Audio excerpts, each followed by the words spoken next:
Allah Teala Kur'an-ı Kerim'de buyurur. Ve enzelna ileyke zikr. Biz sana zikri nazil ettik. Litubeyyine linnâsi mâ nuzzile ileyhim. Onlara nazil olanı izah eləyəsən. Allah Teala deyir ki, biz sana zikr nazil ettik. Bir şey nazil olub. Sana zikr nazil etdik ki, sana nazil olanı izah eləyəsən. İki dənə şey nazil olub. Allah deyir, iki dənə şey nazil etdik. Biz sana zikri nazil etdik ki, sana nazil olanı beyan eləyəsən. Allah Resuluna nazil olan nedir? Kur'an.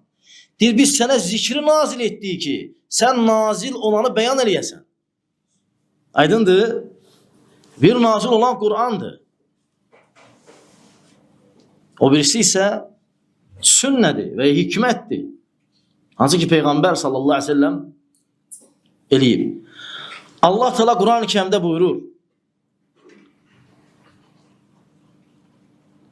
Allah Teala buyurur ki: "Ve izâ qara'nâhu fettebi' Kur'âne." Eğer Kur'an'ı sana okuduğumuz zaman, yani Cebrail sana okuduğu zaman, sen Kur'an'a kulak as. Thumme inne aleyna beyane. Beyanını sonra eləyəcəyik. Deməli, Kur'an'ın tilaveti başka bir şeydir. Onun beyanı bir başka bir şeydir.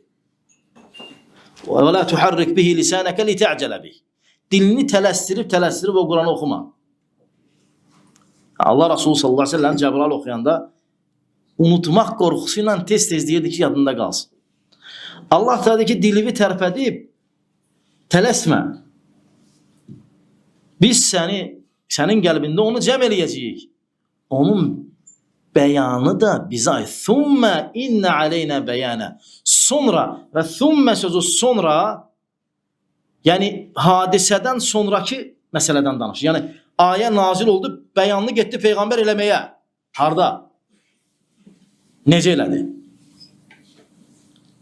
Aydındır. Ona görə Kur'an-ı Kerim'in Peygamber sallallahu aleyhi ve selleme bir kitap kimi nazil olması ve Peygamber sallallahu aleyhi ve sellemin mücerred bunu okuyup hiçbir beyan elememesi,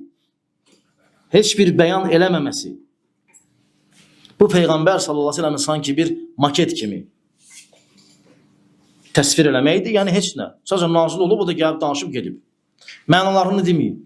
Mənaları qalıb kimlərəsə.